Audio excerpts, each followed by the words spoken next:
yang kubanggakan selain salib Tuhan. Karenanya dunia tersalib bagiku, dan aku bagi dunia. Haleluya, Haleluya, haleluya, haleluya, haleluya, haleluya.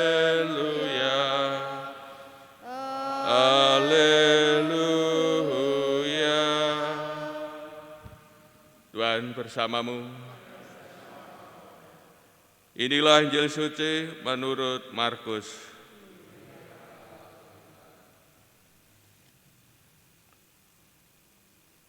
Pada suatu hari, Yesus dan murid-muridnya melintasi Galilea. Yesus tidak mau hal itu diketahui orang, sebab ia sedang mengajar murid-muridnya. Ia berkata kepada mereka, Anak Manusia akan diserahkan ke dalam tangan manusia, dan mereka akan membunuh dia.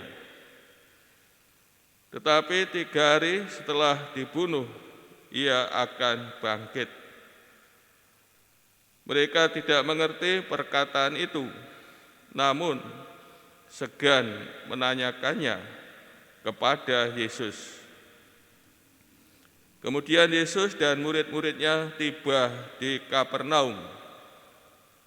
Ketika sudah berada di rumah, Yesus bertanya kepada para murid itu, "Apa yang kalian perbincangkan tadi di jalan?"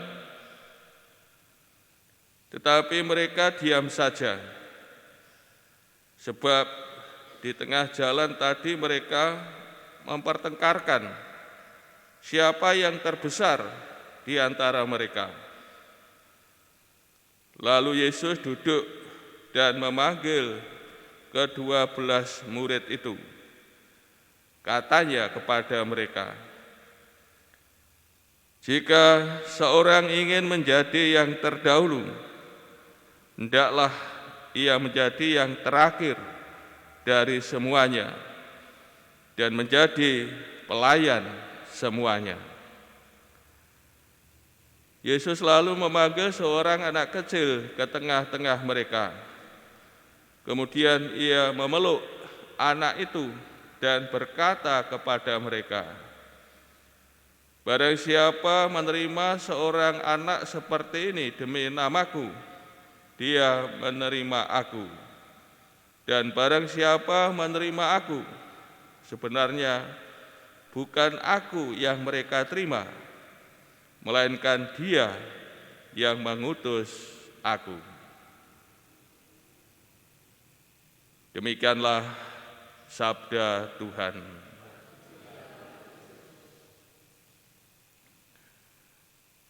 Saudara-saudari yang terkasih, ada 3 pemberitaan tentang kesengsaraan, wafat, dan kebangkitan Tuhan. Yang kita dengar dalam bacaan Injil hari ini merupakan pemberitaan yang kedua tentang kesengsaraan, wafat, dan kebangkitan Tuhan Yesus. Posisi kedua ini kan posisi tengah, posisi strategis, menjadi kunci. Tadi Tuhan Yesus bersabda, Anak Manusia akan diserahkan ke dalam tangan manusia, dan mereka akan membunuh Dia. Tetapi 3 hari setelah dibunuh, Ia akan bangkit. Anak Manusia akan diserahkan. Ini kan bentuk kalimat apa ini? Pasif. Dalam kitab suci, kalimat pasif pelakunya ini menunjuk kepada Allah sendiri. Tuhan Yesus tidak hanya diserahkan oleh Yudas Iskariot dan para pemimpin Yahudi tanpa mengurangi tanggung jawab mereka ini yang telah menyerahkan Tuhan Yesus untuk dibunuh. Maka di sini yang menyerahkan Tuhan Yesus Allah Bapa, tentu tanpa seizin atau seapa tanpa kehendak Allah Bapa tentu Tuhan Yesus tidak akan bisa diserahkan ke tangan manusia untuk disiksa dan dibunuh. Maka sini mau dinyatakan tindakan orang jahat terhadap Tuhan Yesus menjadi jalan bagi Allah untuk membawa keselamatan kepada banyak orang. Ini yang mau dikatakan mengenai bahwa Bapa menyerahkan putranya ke tangan manusia untuk dibunuh dan mengalami siksaan, dibunuh, dan pada hari ketiga bangkit. Semuanya itu dalam rangka keselamatan umat manusia. Bapa merelakan putranya sendiri sebagai tebusan bagi banyak orang untuk keselamatan kita umat manusia. Saudara-saudari yang terkasih, pemberitaan kedua kepada para murid tidak mengerti, namun segan bertanya. Dan ketika berada di rumah di Kapernaum, baru terungkap mengapa para murid tidak mengerti dan enggan bertanya atas pemberitaan kedua ini.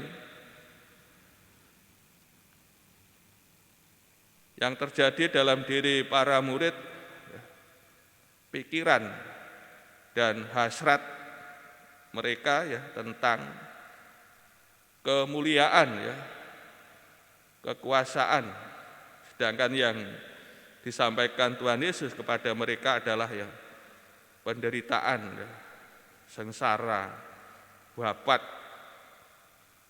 dan bertolak belakang apa yang disampaikan Tuhan Yesus kepada mereka tentang pikiran mereka keinginan mereka hasrat mereka soal ranking, siapa nomor satu, siapa yang terbesar.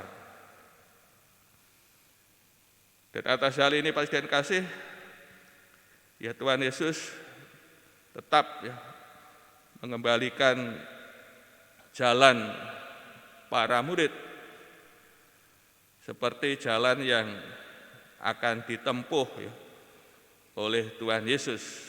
Maka Tuhan Yesus memberi pengajaran kepada mereka. Jika seseorang ingin menjadi yang terdahulu, hendaklah ia menjadi yang terakhir dari semuanya dan menjadi pelayan semuanya. Menjadi yang terdahulu kan, menjadi yang terakhir dan menjadi pelayan untuk semuanya.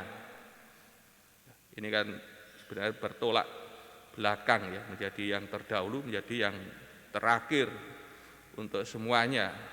menjadi pelayan untuk semuanya. Menjadi yang terakhir, menjadi pelayan. Ini kan berbeda sekali dengan konsep yang ada di dunia ya, menjadi besar itu kan dilayani ya. Dinomorsatukan, disanjung dan sebagainya. Menjadi yang terakhir, menjadi pelayan. Ini kan tidak enak ya. Tidak diperhitungkan. Namun ini jalan para murid ya, dan juga jalan yang ditempuh oleh Tuhan Yesus ya, memberikan seluruh hidupnya sampai wafat di salib ya, demi kita manusia. Untuk itu Pak kasih melalui sabda Tuhan ini kita selalu diingatkan jalan hidup kita para murid,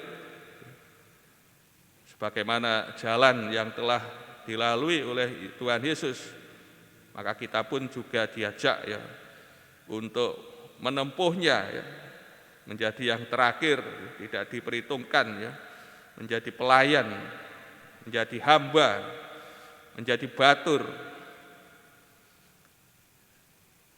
Bila kita menempuh jalan ini, tentu kita akan ya menemukan jalan kemuliaan, jalan keselamatan sebagaimana dikehendaki oleh Tuhan Yesus sendiri. Melalui pernikahan kita diberi sabdanya, diberi tubuhnya, diberi kemampuan agar kita pun bisa menempuh jalan seperti yang telah ditempuh oleh Tuhan kita Yesus Kristus sendiri.